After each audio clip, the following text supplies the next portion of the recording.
Bueno, tal como se ha estado avisando, en la mañana de hoy vamos a iniciar una serie expositiva en la carta de Pablo a los romanos. Para las personas que nos visitan, eso significa que vamos a estar estudiando esta carta versículo a versículo, desde el principio hasta el final.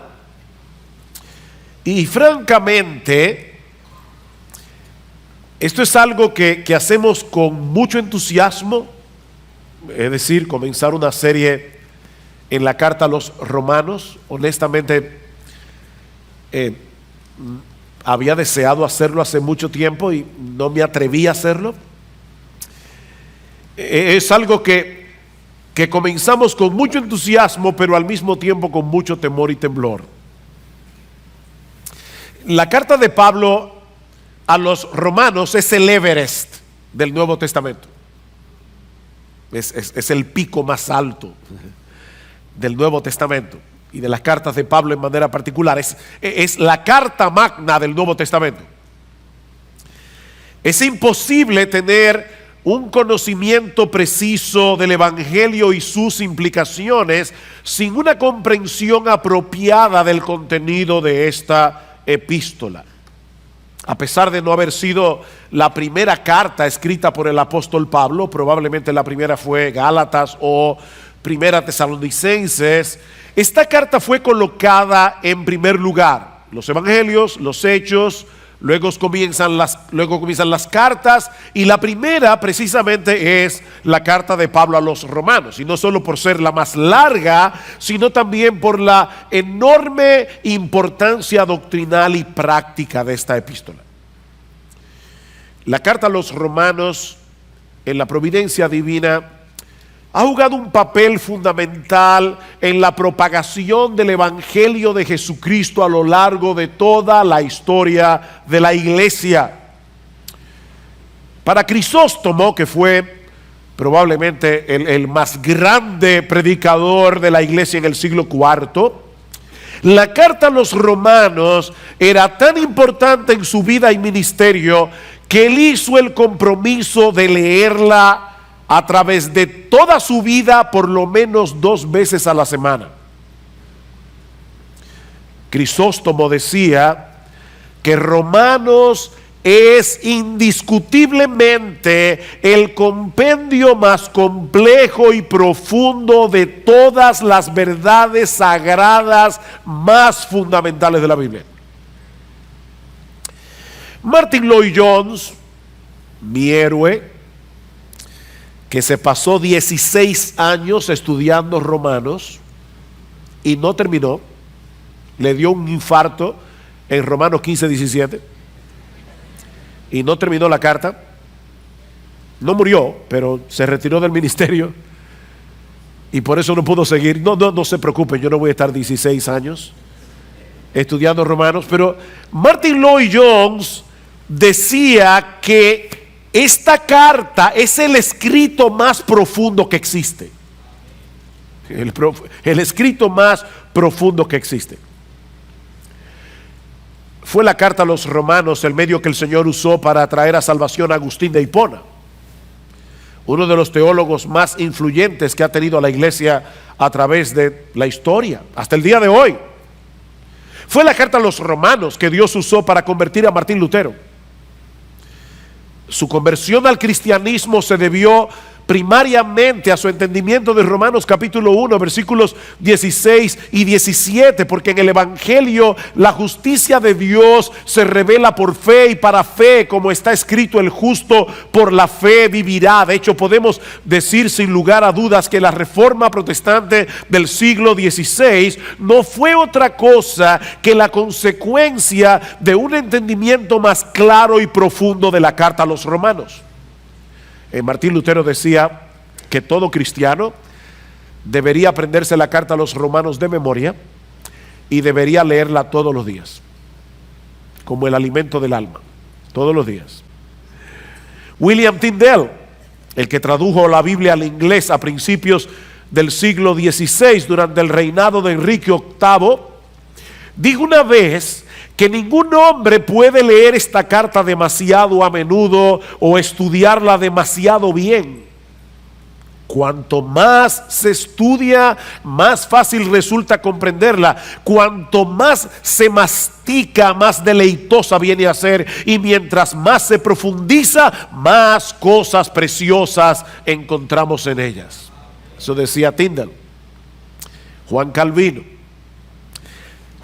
decía que si llegamos a adquirir un verdadero entendimiento de esta epístola, tendremos una puerta abierta a todos los tesoros más profundos de la Biblia. Mis hermanos, yo estoy convencido de que Dios puede salvar a muchos y avivar a muchos mientras nos exponemos domingo tras domingo al contenido de esta carta, que fue escrita originalmente a un grupo de creyentes en la ciudad de Roma. Nadie sabe cómo se fundó esta iglesia. Lo que sí sabemos es que Pablo deseaba visitarla y no había podido. Cuando Miguel leyó al principio en el versículo 13, Pablo dice: yo no quiero que ignoréis, hermanos, que con frecuencia he hecho planes para ir a visitaros y hasta ahora me he visto impedido. Pablo quería ir a Roma, así que él decide enviarles esta carta para explicarles con lujo de detalles el mensaje del evangelio que él predicaba entre los gentiles, y entre otras razones para que esta iglesia pudiera ser de ayuda en su deseo de llegar a España, como va a decir más adelante en el capítulo 15 de la carta. En la mañana de hoy vamos a limitarnos únicamente a la introducción de la epístola, los versículos 1 al 7 del capítulo 1. Ahora recuerden, hermanos, que Romanos no es un tratado teológico, aunque a veces lo parece, pero en realidad Romanos es una carta que fue enviada a una iglesia compuesta por creyentes comunes y corrientes como tú y como yo. En la antigüedad, las cartas tenían un formato muy diferente a las cartas modernas. Usualmente cuando nosotros escribimos una carta en el día de hoy, comenzamos con el destinatario: estimado Juan. Luego viene el cuerpo de la carta: te escribo esta carta, bla, bla, bla, bla. Y al final, el remitente: con afecto, José. Esas son las cartas de hoy: destinatario, cuerpo, remitente. En la antigüedad, las cartas tenían un formato muy diferente. Las cartas comenzaban con el remitente, José. Luego los destinatarios, a Juan. Un saludo, saludos, así. Y luego el cuerpo de la carta. Bueno, ese es el formato que Pablo usa en todas las cartas, casi en todas las cartas que él escribió, solo que él amplía cada uno de los elementos. No es simplemente José, a Juan, saludos. No, cada elemento Pablo lo amplía. Pero en ninguna otra carta del Nuevo Testamento el prefacio es tan largo como Romanos. ¿Quién escribió Romanos? Pablo. Pero él usa 5 versículos para explicar eso. Luego viene el remitente, el destinatario o los destinatarios, en este caso la iglesia de Roma, y usa casi 2 versículos para eso. Y luego viene el saludo. Y lo que vamos a ver en esta mañana, mis amados hermanos, es que, y esto es fabuloso, es que tanto el remitente como los destinatarios como el saludo, todo viene dado en función del evangelio. Para Pablo no había nada más que el evangelio, y hasta para decir quién él es, para decir a quién escribe la carta, para saludar, él no puede hacerlo si no es en función del evangelio. Así que comencemos con el remitente de la carta, y les advierto, es la parte más extensa de este sermón para que no se asusten. Vamos a estar un buen rato en el remitente de la carta que encontramos en el versículo 1 de Romanos. Dice: Pablo, siervo de Cristo Jesús, llamado a ser apóstol, apartado para el evangelio de Dios. Muchos cristianos quisieran tener un testimonio impactante que contar acerca de su conversión. Y eso es equivocado. No tenemos que querer haber tenido una vida muy mala para que la gente se impresione. Yo antes era un ladrón, un drogadicto, un alcohólico, pero Cristo me salvó. Y wow. No tiene que ser tan espectacular. Bienaventurado el varón que no anduvo en consejo de malos. Ahora, si había alguien que tenía mucho que contar acerca de su conversión, era el apóstol Pablo. Este hombre había sido un fariseo que en su celo por el judaísmo había llegado a ser un perseguidor de la iglesia, hasta que tuvo un encuentro con el Cristo resucitado camino a Damasco, y todo cambió. Y Pablo compartió varias veces esta historia de conversión, así que es apropiado en ciertos contextos que nosotros digamos cómo fue que el Señor nos salvó. Pero al presentarse delante de esta iglesia que no lo conocía personalmente, Pablo pasa por alto totalmente su espectacular historia de conversión y se presenta a sí mismo como un esclavo de Jesucristo, llamado a ser apóstol, apartado para el evangelio de Dios. Esa es su tarjeta de presentación. El Señor Jesucristo había decidido tomar a este antiguo perseguidor de la iglesia no solo para hacerlo suyo, uno de sus esclavos, que es la traducción literal de la palabra siervo que aparece en el versículo 1. Pablo se veía a sí mismo como un esclavo de Jesucristo, sino también para ser uno de sus apóstoles. De hecho, más adelante Pablo va a decir en el versículo 5, por medio de quien hemos recibido la gracia y el apostolado.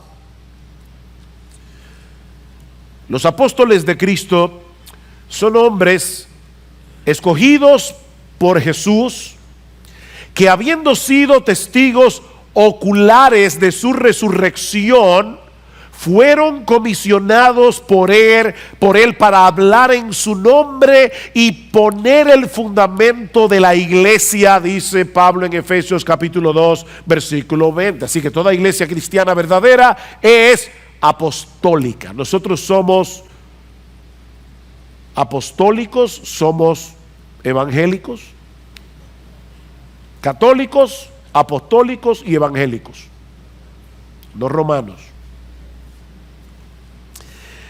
Es por eso, mis hermanos, que ya no hay apóstoles. No, yo sé que hay gente que se dicen que son apóstoles, pero hay gente que cree que son Napoleón. Yo estoy diciendo, oficialmente hablando, hoy día no hay apóstoles. Una persona que se llame apóstol, sencillamente, y tal vez lo hace con un buen corazón, pero está sinceramente equivocado. No hay apóstoles en el día de hoy, porque los apóstoles pusieron el fundamento de la iglesia. Yo no sé cuántos ingenieros y arquitectos hay aquí, pero todo el mundo sabe que el fundamento de una edificación se pone una sola vez y para siempre. ¿Ok? Pero aparte de eso, Cristo encargó a estos hombres que fueron testigos oculares de su resurrección para ser apóstoles, y Pablo dice claramente en 1 Corintios capítulo 15 versículo 8 que el último ser humano que vio a Cristo resucitado fue él. Camino a Damasco, por eso él podía ser apóstol. Cristo se le apareció a Pablo para que él fuera un apóstol. Hay que ver al Cristo resucitado. Ahora, eso quiere decir, mis hermanos, y por eso esto es tan importante, que cuando un apóstol habla, lo hace como portavoz de Jesucristo, es decir, como si fuera Jesucristo mismo el que hablara. Así que al leer esta carta de Pablo a los romanos, debemos recordar que este no es un documento privado escrito por un creyente del primer siglo que estaba preocupado por una iglesia en la ciudad de Roma. No, Pablo escribe esta carta con la autoridad de un apóstol. De manera que en última instancia, la revelación del Evangelio que encontramos en esta carta no se origina en Pablo, se origina en Jesús. Algunas personas hablan de el Evangelio de Pablo. No, este no es el Evangelio de Pablo. Este es el Evangelio de Jesús. De manera que rechazar el Evangelio que se revela, se define, se describe en la carta a los romanos no es rechazar a Pablo, es rechazar a Jesucristo. Ahora, cuando nosotros mencionamos la palabra evangelio, no debemos suponer que todo el mundo entiende la misma cosa. Así que ahora Pablo todavía está en el remitente, él está tratando de decir a la iglesia de Roma quién él es. Pero ahora Pablo va a pasar a definir con más detalle cuál era ese mensaje que el Señor Jesucristo le había comisionado predicar entre los gentiles. Porque ese mensaje del Evangelio define la identidad de Pablo como apóstol de Jesucristo. Y hay básicamente 5 cosas que Pablo menciona en este prefacio acerca del Evangelio, comenzando con el origen del Evangelio. Noten una vez más el versículo 1. Pablo, siervo de Cristo Jesús, llamado a ser apóstol, apartado para el Evangelio de Dios. De Dios. Esta frase no significa primariamente el evangelio que trata acerca de Dios, sino más bien el evangelio que tiene su origen en Dios.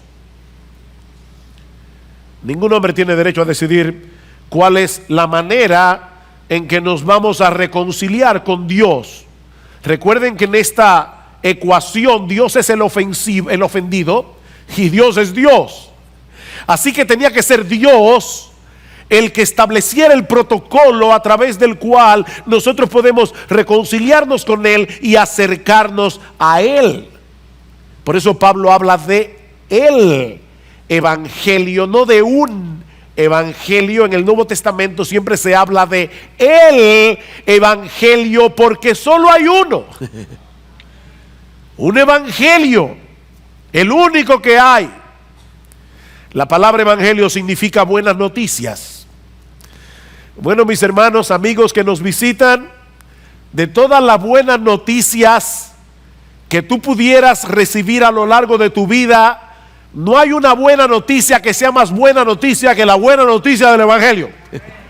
De hecho, sin esta buena noticia, ninguna noticia es buena.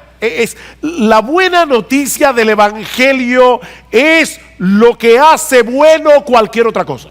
Esta es la buena noticia del evangelio, que hay salvación eterna para el pecador solo por gracia, solo por Cristo, solo por medio de la fe. Y de hecho a ningún ser humano se le hubiera ocurrido diseñar un plan de salvación como el que encontramos en la Biblia y particularmente en la carta a los romanos. ¿Saben por qué? Porque en el evangelio de Dios, el que se origina en Dios, solo Dios se lleva toda la gloria, y eso es ofensivo para los seres humanos.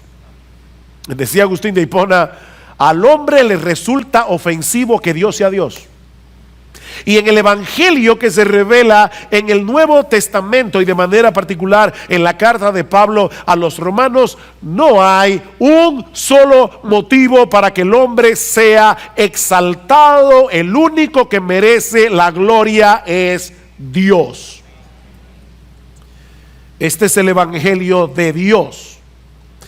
El método de salvación fue diseñado por Dios y fue llevado a cabo por Dios de principio a fin por medio de la persona y la obra de su Hijo, para que Él solo sea glorificado en la salvación de los pecadores. Es por eso que más adelante, cuando Pablo llega al capítulo 11 de Romanos, que es cuando Pablo termina de exponer con todo detalle de qué se trata el evangelio, Pablo prorrumpe en unas palabras de doxología, en unas palabras de alabanzas a Dios. Oh profundidad de las riquezas de la sabiduría y del conocimiento de Dios, cuán insondables son sus juicios e inescrutables sus caminos. Porque ¿quién entendió la mente del Señor? ¿A quién se le hubiera ocurrido un plan de salvación a través del cual el Dios ofendido es el que paga la deuda del pecado del hombre? ¿A quién se le hubiera ocurrido eso? Para que Él sea el justo y el que justifica al que es de la fe de Jesús. Dice Pablo: oh profundidad, ¿quién ha conocido la mente del Señor? ¿O quién llegó a ser su consejero?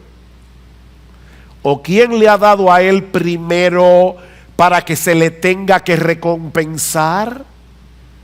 Porque de Él y por Él y para Él son todas las cosas.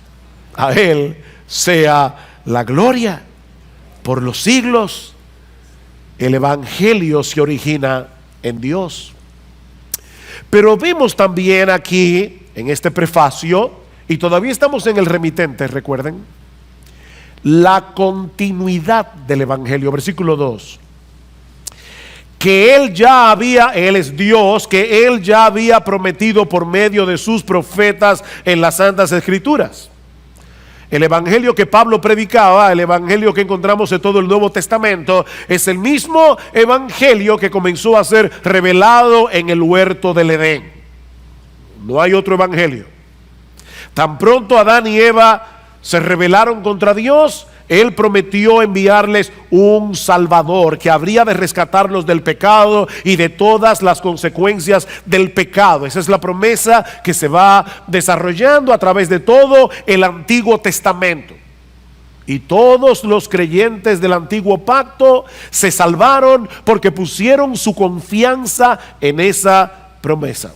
Se salvaron a crédito, porque Cristo no había llegado, pero ellos estaban esperando a ese Salvador. Tú vas a una tienda con tu tarjeta de crédito y pasas la tarjeta, tú no has pagado todavía un centavo, te llevas el televisor, disfrutas el televisor por un mes, hasta que llega la tarjeta y tienes que pagar.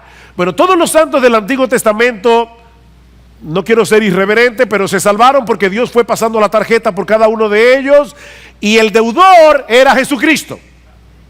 Así que todo el mundo que se ha salvado, desde Adán hasta el último que se salve, se va a salvar únicamente por gracia, únicamente por Cristo y únicamente por medio de la fe. Es el mismo evangelio. Los 39 libros del Antiguo Testamento son 39 postes que Dios colocó en el camino de los israelitas fieles para que supieran que debían esperar por fe en ese Mesías que habría de venir. Todos los corderos que fueron sacrificados en el Antiguo Testamento según el sistema sacrificial de la ley mosaica, todos apuntaban hacia Cristo. Todas las profecías, las grandes profecías del Antiguo Testamento apuntaban hacia el Mesías. Mientras que los 27 libros del Nuevo Testamento son 27 postes que nos llevan a descansar por fe en ese Mesías que ya vino, que murió, resucitó, ascendió a los cielos y está sentado a la diestra de Dios. De manera, mis hermanos, que este evangelio, el único que hay, es certificado tanto por los profetas del Antiguo Testamento como por los apóstoles del Nuevo Testamento, y en el medio por Jesús mismo. Y la unidad de su testimonio es una prueba poderosa, contundente, irrebatible de la veracidad del evangelio. Lo que nos lleva al tercer elemento que Pablo menciona en este prefacio, y es la esencia o sustancia del evangelio. Versículo 3: acerca de su Hijo, que nació de la descendencia de David según la carne. Acerca de su Hijo. Si este evangelio es revelado en toda la Escritura de principio a fin, entonces, mis hermanos, Jesucristo es el punto focal de toda la Biblia.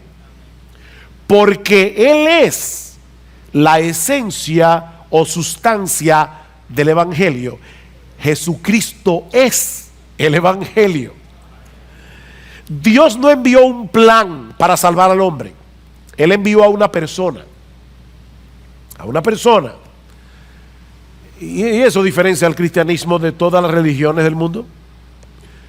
Todas las religiones te ofrecen reglas, rituales, consejos a través de los cuales los hombres pueden acercarse a Dios, pero el Evangelio más bien nos revela lo que Dios ya hizo a través de la persona y la obra de su Hijo para que los hombres pudieran reconciliarse con Él. Jesucristo y su obra conforman la sustancia del Evangelio. Él es la buena noticia del Evangelio. Como dice Juan Calvino, todo el Evangelio está contenido en Cristo. Y por lo tanto, alejarse solo un paso de Cristo significa alejarse del Evangelio. Y noten todo lo que Pablo dice aquí acerca de Jesucristo. Y es impresionante, tanto en tan pocas palabras. En primer lugar, que Él es el Hijo de Dios. Si tú pones a un lado la declaración del versículo 2 y conectas el versículo 1 con el 3, vas a leerlo de esta manera: Pablo, siervo de Cristo Jesús, llamado a ser apóstol, apartado para el evangelio de Dios, acerca de su Hijo. ¿Ven? Acerca de su Hijo. ¿Acerca del Hijo de quién? Acerca del Hijo de Dios. El evangelio es lo que Dios llevó a cabo a través de su Hijo, es decir, la segunda persona de la Trinidad, que en un punto de la historia asumió voluntariamente una naturaleza humana al nacer según la carne de la descendencia de David, del linaje de David. Según su naturaleza humana, esa es la idea de según la carne. Según su naturaleza humana, Jesucristo pertenecía al linaje del rey David. Y por lo tanto, Él es el Mesías que fue anunciado por los profetas del Antiguo Testamento, que habría de ser entronado para reinar en el reino de Dios como Rey de reyes y Señor de señores por toda la eternidad. De manera que Jesucristo es verdaderamente Dios. Él es el Hijo de Dios. Y es verdaderamente hombre. Él es el Hijo de David. Y consecuente, Él es el único ser capacitado para mediar entre Dios y los hombres. Hay un solo mediador. Un solo mediador. María no es mediadora. No tenemos nada contra María. Es la madre del Salvador. Pero ella no puede mediar entre Dios y los hombres. Ningún santo puede mediar entre Dios y los hombres, solamente Jesucristo. 1 Timoteo capítulo 2 versículo 5: hay un solo Dios y hay un solo mediador entre Dios y los hombres, Jesucristo hombre. Porque para ser un mediador entre Dios y los hombres hay que ser Dios y hay que ser hombre. Tiene que ser un hombre para que pueda representar a los hombres, pero tiene que ser Dios para poder presentarse delante de Dios e interceder por los hombres luego de haber satisfecho plenamente la justicia de Dios por medio de su muerte en la cruz del Calvario. Noten lo que sigue diciendo el versículo 4. Dice acerca de su Hijo, que nació de la descendencia de David según la carne, y que fue declarado, literalmente que fue designado Hijo de Dios con poder, conforme al Espíritu de santidad, por la resurrección de entre los muertos, nuestro Señor Jesucristo. Él fue designado Hijo de Dios con poder, o el Hijo poderoso de Dios, como lo traduce otra versión, por medio de la resurrección. ¿Y eso qué significa? Bueno, eso significa que cuando el Hijo de Dios se hizo hombre para nacer en la descendencia y el linaje de David, Jesucristo, la segunda persona de la Trinidad, voluntariamente estaba asumiendo una postura de debilidad. Él vino como un siervo, no como el rey soberano del universo. Fue en total debilidad que Jesucristo murió en la cruz del Calvario como un simple mortal. Pero ¿saben qué pasó? El Espíritu Santo, que es a quien se refiere aquí cuando dice conforme al Espíritu de santidad, es otra forma de decir el Espíritu Santo. El Espíritu Santo vino al tercer día y resucitó el cuerpo muerto de Jesús. Eso es lo que dice más adelante Pablo en el capítulo 8 versículo 11. Pero si el espíritu de aquel que resucitó a Jesús de entre los muertos habita en vosotros, el mismo que resucitó a Cristo Jesús de entre los muertos también dará vida a vuestros cuerpos mortales por medio de su espíritu que habita en vosotros. ¿Ven? El Espíritu Santo resucitó el cuerpo muerto de Jesús y va a resucitar el nuestro también, porque el Espíritu Santo mora en nosotros. Y a partir de ese momento, mis hermanos, aquel que había sido hecho Hijo de Dios en debilidad y humillación durante la encarnación, ahora fue designado por el Padre Hijo de Dios en poder, o el poderoso Hijo de Dios, que ahora va o a salvar o a juzgar a toda la raza humana. Dios, el Padre, designó a Jesucristo como el poderoso Hijo de Dios a través de la resurrección. Y eso es lo que separa al cristianismo de todas las religiones del mundo. Jesucristo resucitó. Mahoma está muerto, Buda está muerto, Lao Tse está muerto, Confucio está muerto. Pongan al que ustedes quieran, está muerto. Mary Baker Eddy está muerta. El de los mormones está muerto. El de los testigos de Jehová está muerto. El único que está vivo es Jesucristo. Él se levantó de la tumba al tercer día. Él es el Hijo. Fue designado Hijo de Dios con poder por la resurrección de entre los muertos.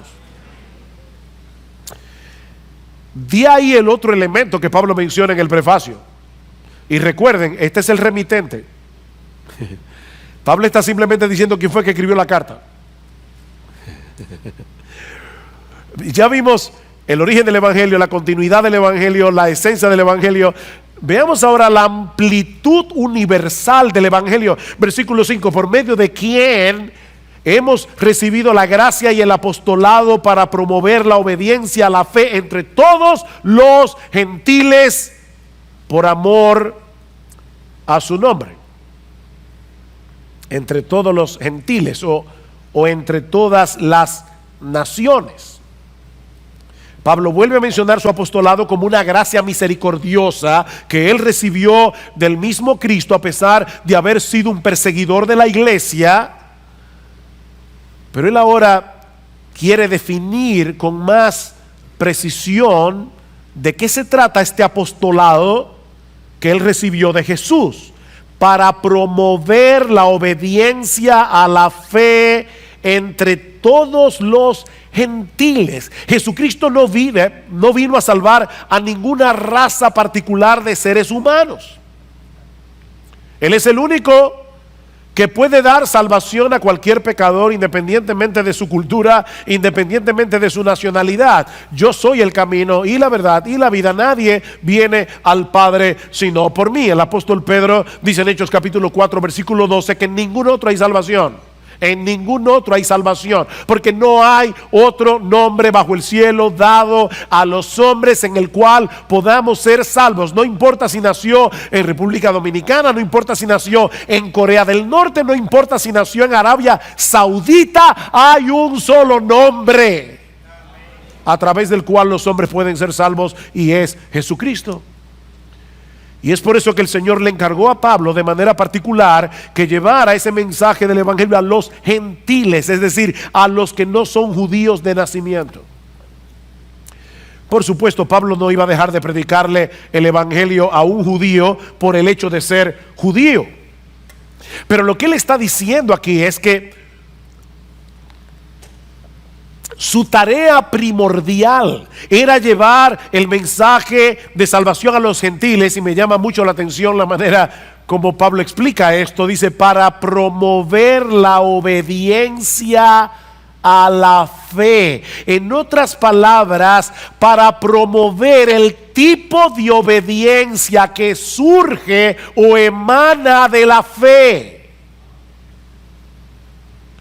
Una de las cosas en las que Pablo insiste una y otra vez en todas sus epístolas, pero de manera particular en esta carta a los romanos, es que el pecador es justificado, es decir, declarado justo en el tribunal de Dios por medio de la fe sola. No por ninguna otra cosa, no la fe más obras, no la fe más la misa, no la fe más rituales, no la fe más confesarse con un sacerdote, la fe sola. Pastor, ¿qué significa la palabra sola? Bueno, en el griego es una palabra interesante que significa sola. Sola, nada más, solamente por medio de la fe. Pero Pablo también insiste, y este es el punto importante aquí, él insiste en el hecho de que la fe en Jesucristo. Mi amigo, escúchame bien, si tú estás aquí de visita hoy en la mañana.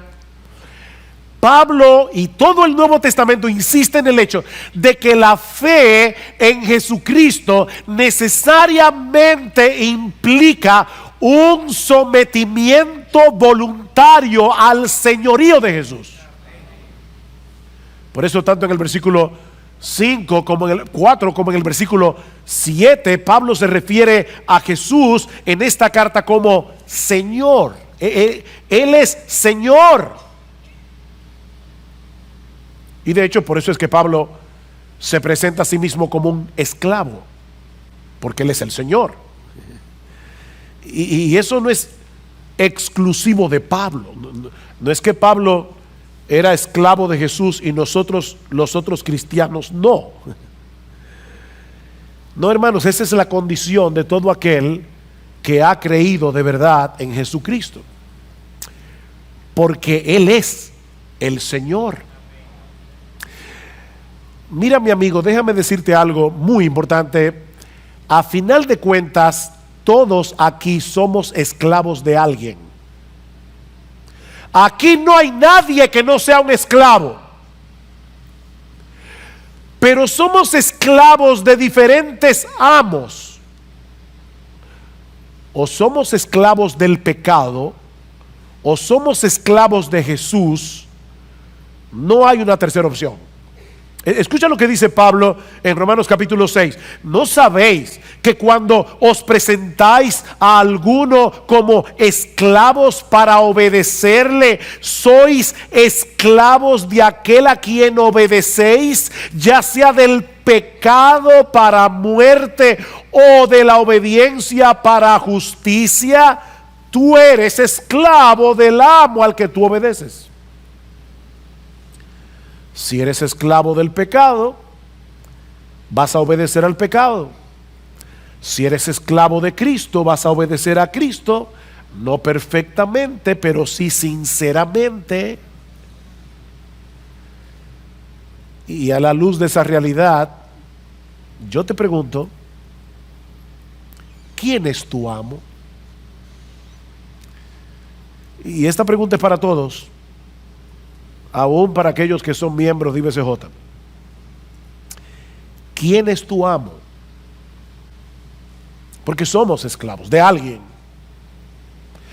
Tú puedes decir con toda certeza que Jesucristo es tu Señor, que en tu vida es su voluntad la que importa, no la tuya. De manera que si hay un conflicto entre tu voluntad, lo que tú quieres hacer, y la clara voluntad de Jesús revelada en su palabra, hay una lucha. Sí, hay una lucha porque el pecado todavía mora en ti, pero tú quieres obedecer a Jesús y tú quieres pecar. Ahí está el problema. Pero hay una tensión, hay una lucha. ¿Tú percibes esa lucha? Recuerda, no hay alternativa. O eres esclavo del pecado o eres esclavo de Jesucristo. Una esclavitud opresiva es destructora. La otra, sorprendentemente, es liberadora. Es una esclavitud liberadora. Es una esclavitud que nos liberta. Conoceréis la verdad y la verdad os hará libres, y la verdad es Jesucristo. Todo aquel a quien el Hijo libertare será verdaderamente libre. Tener a Jesús como Señor es una enorme bendición. Déjame hacer un ejercicio contigo que escuché recientemente. Vamos a suponer que a ti te encargan conformar un grupo de personas y mira quiénes deben estar en ese grupo. Tú ahora mismo, ahí sentado, ahora mismo, por favor, tú vas a pensar cuál es la persona más bondadosa que yo conozco. Ponla en el grupo. ¿Cuál es la persona más generosa que yo conozco? Ponla en el grupo. ¿Cuál es la persona más paciente que yo conozco? Ponla allí en el grupo. ¿Cuál es la persona más inteligente y más sabia que tú conoces? ¿Cuál es la persona más tierna y firme que tú conoces? Esa va en el grupo. ¿Cuál es la persona más capaz que tú conoces? Ponla ahí en el grupo. Y así puedo seguir mencionando virtudes. ¿Cuál es la persona más mansa y humilde que tú conoces? Ponla en el grupo. Ahora júntalas todas en una sola persona. Y luego lleva cada una de sus virtudes a la perfección. Y tú tendrás una idea aproximada de lo que es tener a Jesucristo como dueño, amo y Señor de tu vida.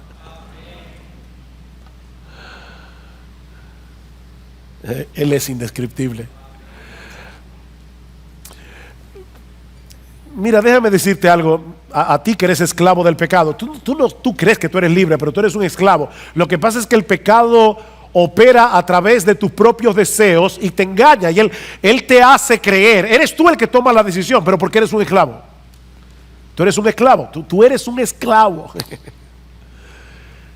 Por eso estás atado a vicios que no puedes dejar. ¿Cuántas veces tú has dicho, no fumo más? No es verdad, eres un esclavo. Tú eres un esclavo de buscar tu propia gloria. Tú eres un esclavo de buscar el control de toda la... Tú quisieras ser todopoderoso. Tú quisieras ser Superman. Porque tú eres un esclavo. Pero ahora déjame decirte algo para convencerte de que te hagas esclavo de Jesús. Cada vez que Él te ordena que hagas una cosa, lo que Él te está diciendo es algo como esto: mira lo que debes hacer si quieres preservar tu felicidad. Y cada vez que Él te prohíbe una cosa, lo que te está diciendo es lo que tienes que evitar para que no termines destruyendo tu vida. Porque Él es un amo perfectamente bueno y sabio. El pecado es un tirano perverso. Y lo que Dios le encomendó a Pablo es que él llevara esa buena noticia del evangelio entre las naciones para que hombres y mujeres se sometieran por la fe al señorío de Jesucristo. Eso es lo que Pablo está diciendo en el versículo 5. Y todo eso para la gloria de su nombre, que es el quinto elemento que encontramos en este prefacio. Noten el versículo 5 otra vez. Por medio de quien hemos recibido la gracia y el apostolado para promover la obediencia a la fe entre todos los gentiles, por amor a su nombre. Por amor a su nombre. La encomienda que Dios le había dado a Pablo de promover la obediencia de la fe entre los gentiles fue con el propósito expreso de que el nombre de nuestro bendito, precioso, exaltado Señor Jesucristo sea honrado entre todas las naciones. Esa es la meta final del Evangelio, es la exaltación de Jesús como el único Señor, como el único Salvador de la raza humana. Como dice John Stott, la razón principal por la que debemos predicar el Evangelio no es la principal, no la única, pero no es porque queremos que los pecadores sean salvos, aunque debemos anhelar con todo nuestro corazón que los pecadores sean salvos. Pero la razón primordial, dice John Stott, es un celo abrasador y apasionado por la gloria de Jesucristo. Debe dolernos que Jesucristo no sea honrado. Debe dolernos que hay miles de personas adorando a otros dioses. Eso debe dolernos porque nosotros queremos la salvación de esos que están perdidos, pero sobre todas las cosas queremos que Jesús sea puesto en su lugar. Es por amor a su nombre. Saben que muchos misioneros han sido acusados de ser imperialistas al llevar el evangelio a otras culturas. Y ciertamente debemos confesar que es fácil confundir la tarea evangelizadora con la de llevar nuestra cultura particular a otros países. Es fácil de hacer eso. Pero ¿saben qué, hermanos? Escuchen esto, yo sé que a algunos no les va a gustar, pero todos nosotros somos imperialistas en el mejor sentido de la palabra. Somos imperialistas porque la meta de la evangelización es que hombres y mujeres de toda tribu, pueblo, lengua o nación reconozcan y se sometan por la fe al imperio universal de Jesucristo. No al imperio británico, no a los gringos, al imperio de Jesucristo. Somos imperialistas.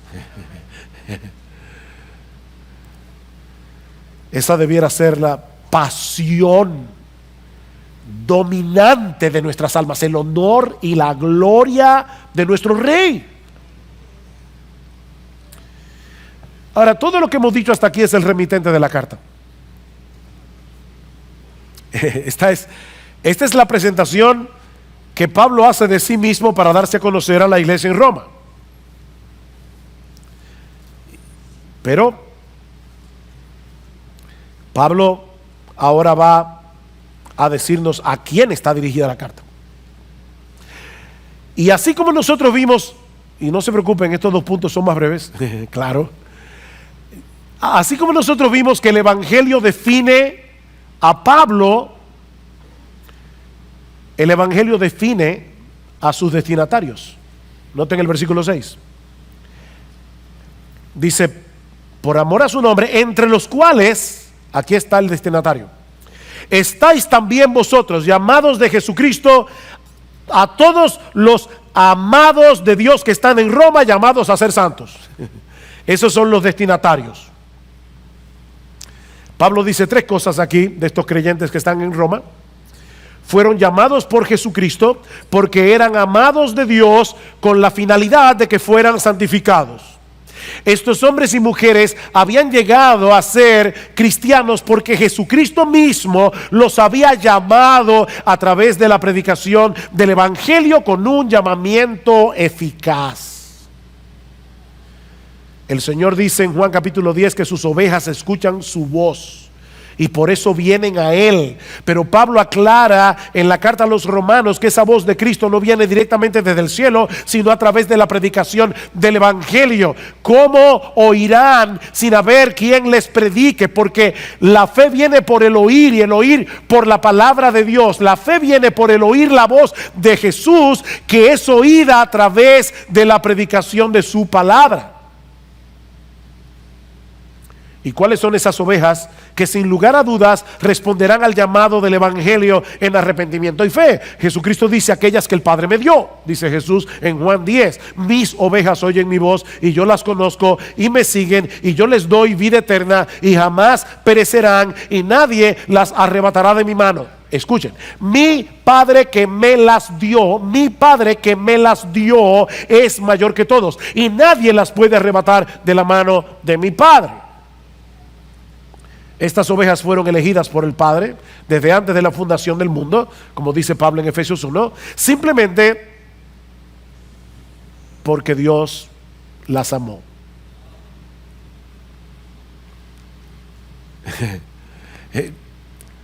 Wow, yo no sé ustedes, pero de verdad Dios, desde antes de la fundación del mundo, sabiendo que yo iba a ser un pecador, que lo odiaba, Él decidió amarme. Eso es lo que Pablo está diciendo, a todos los amados de Dios. A todos los amados de Dios. Fueron llamados por Jesucristo porque fueron amados por Dios. Y precisamente porque somos los amados de Dios, fuimos llamados a ser santos, fuimos llamados a ser apartados para Dios. ¿Saben por qué? Porque no hay una mayor bendición que ser libertados de la esclavitud del pecado para venir a ser posesión exclusiva de Dios, esclavos de Dios. La santificación es la evidencia de que somos amados. Los amados son santificados, los santificados son amados. Los que no pueden dar evidencia de su santificación tampoco tienen evidencia del amor de Dios, porque Dios a los que ama santifica. Y mis hermanos, esa es nuestra identidad. ¿Se dan cuenta? Una identidad que es definida en función del evangelio otra vez. Lo que te define nuestro estatus social, rico, pobre, clase media. Lo que te define nuestra educación, analfabeto, profesional, ingeniero. Lo que te define no es tu estado civil, casado, soltero. Lo que te define, si tú eres un creyente, es Jesucristo. Por encima de cualquier cosa tú eres cristiano. Esa es tu identidad. Jesucristo te llamó eficazmente a ser santo porque Dios el Padre te amó y te escogió desde antes de la fundación del mundo para que fueras exclusivamente suyo y nadie te puede quitar eso. Lo que nos lleva al saludo. Un saludo que otra vez Pablo expresa en términos del evangelio, versículo 7 en la mitad. El saludo: gracia a vosotros y paz de parte de Dios nuestro Padre y del Señor Jesucristo. El evangelio otra vez. Esta es en cierto modo una versión nuevo testamentaria de la bendición arónica que los sacerdotes del Antiguo Testamento tenían que decir sobre el pueblo de Israel. El Señor te bendiga y me encanta esa bendición. El Señor te bendiga y te guarde. El Señor haga resplandecer su rostro sobre ti y tenga de ti misericordia, gracia. El Señor alce sobre ti su rostro y te dé paz. La gracia resume todas las bendiciones que los creyentes recibimos de la mano de Dios sin merecerlas, mientras que la paz es el resultado que produce el hecho de ser los receptores de esa gracia. Ahora tenemos paz con Dios por medio de Jesucristo, como dice Pablo en Romanos capítulo 5 versículo 1. Tenemos paz los unos con los otros porque somos parte del mismo cuerpo y fuimos todos reconciliados con el mismo Dios. Y por si todo eso fuera poco, ahora también podemos experimentar la paz de Dios que sobrepasa todo entendimiento, no importa las circunstancias en las que nosotros estemos. Solo porque somos los amados y favorecidos de Dios. únicamente por causa de Jesucristo.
Únicamente por causa de su obra en la cruz del Calvario.